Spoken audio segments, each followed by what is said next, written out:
박근혜 정부와 대립각을 세운 의원들에 대한 공천 학살이 현실화되자 이에 대한 반발 또한 만만치 않습니다. 역대 최악의 밀실 공천이고 보복 공천이고 집단 학살 공천입니다. 정당 민주주의를 압살하는 공천입니다. 조 의원은 함께 공천에서 탈락한 유승민계 의원들과 연대해 이번 총선에 나서겠다는 뜻을 밝혔습니다. 예, 공천이 사실상 마무리된 새누리당 후폭풍이 만만치 않습니다. 유승민 의원에 대한 공천 여부는 또 보류한 상태인데요.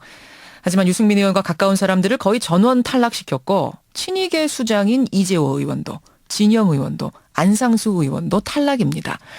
이러자 친박을 위한 친박의 공천이라는 비아냥까지 나오고 있습니다.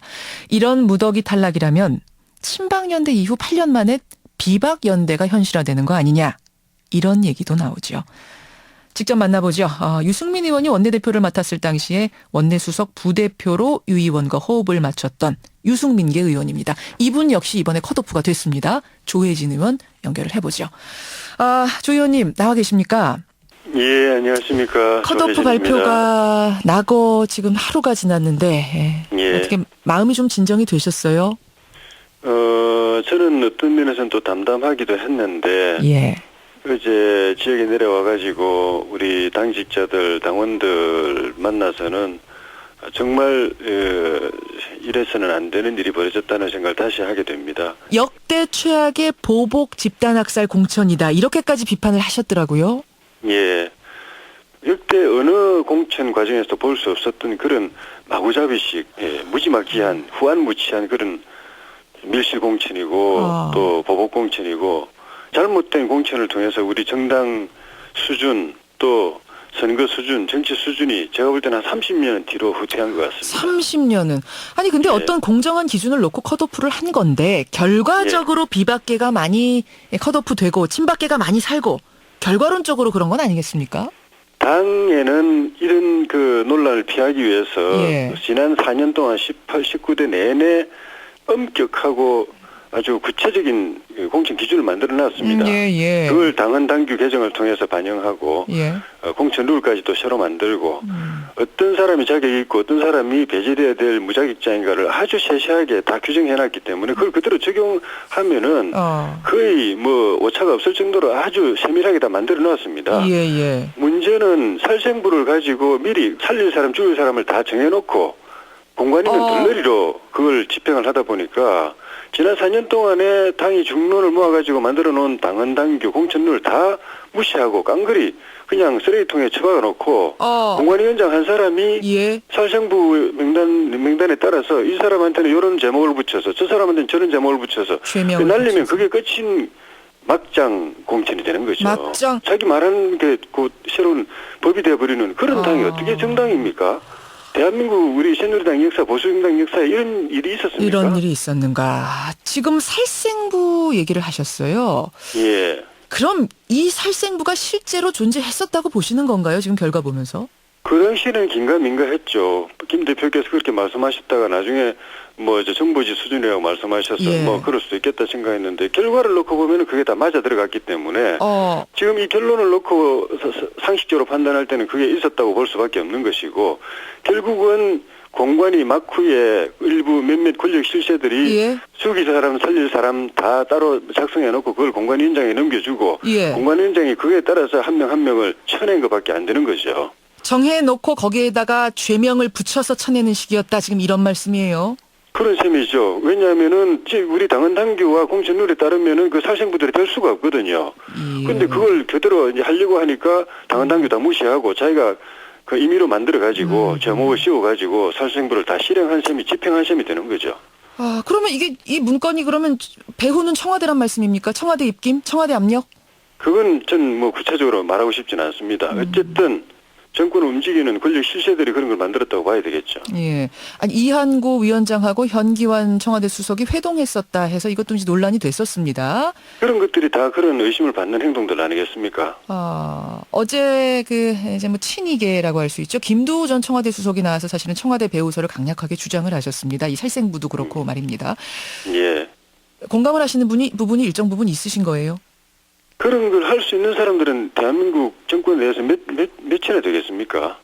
할 수 있는 사람들이 그런 걸 만들었다고 봐야 되고, 되겠느냐. 그거를 그 이한구 공관위원장이 충실하게 집행했다고 봐야 되는 것이 지금 나타나고 있는 결과가 너무나 일치하기 때문에 그런 거죠. 무슨 김두우 수석은 아바타라는 표현도 쓰시던데, 아바타처럼 충실하게 수행했다, 뭐 이런 생각들을 하시는 거예요? 모이시면 그런 말씀하시는 거예요? 이한구 위원장이 한 걸 보면은 공천이 그 활동 시작부터 지금 끝까지 철저하게 그걸 오다대로 수행한 것밖에 더 됩니까? 그리고 그 과정에서 제목을 씌울 수가 없으니까 기존의 당헌 당규나 공천 룰은 제목을 씌울 수 없으니까 자기가 임의로 만들고 또 그걸로도 설명이 안 되니까 아예 묻지 마. 기자들한테 아예 그랬지 않습니까? 이 공천 기준이 뭐냐? 이 사람을 왜 날리느냐? 이 사람 왜 살리고 이 사람 왜 날리니까 아예 나한테 묻지 마. 내가 그냥 한 행동을 보고 알아서 평가해.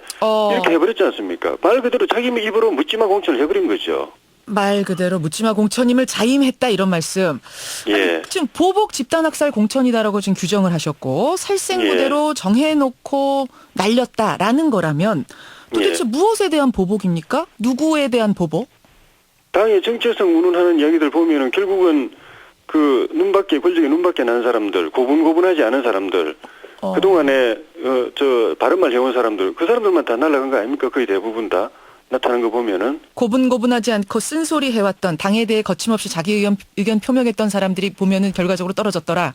건강한 당이 되고 건강한 정권이 되고 국정이 똑바로 가고 민심이 제대로 반영되기 위해서 꼭 필요한 이야기, 민의를 대변하는 이야기, 대통령과 정부가 귀담아 들어야 될 이야기, 우리 당 지도부가 꼭 들었어야 될 이야기를 누군가 용기 있게 한 사람들만 다 날아간 거 아닙니까 지금? 아니 그런데 김무성계로 분류됐던 분들 중에는 낙천된 분이 없어요. 쓴소리 쭉 해왔던 김성태 의원도 이번에 공천되셨고 김학영 의원도 그렇고 이런 분들은 되지 않았습니까? 그 과정은 잘 모르겠습니다. 저는. 김무성 대표와 이른바 진박계와의 어떤 딜이라고 할까요? 결합이 있었다 이런 얘기들이 나오던데.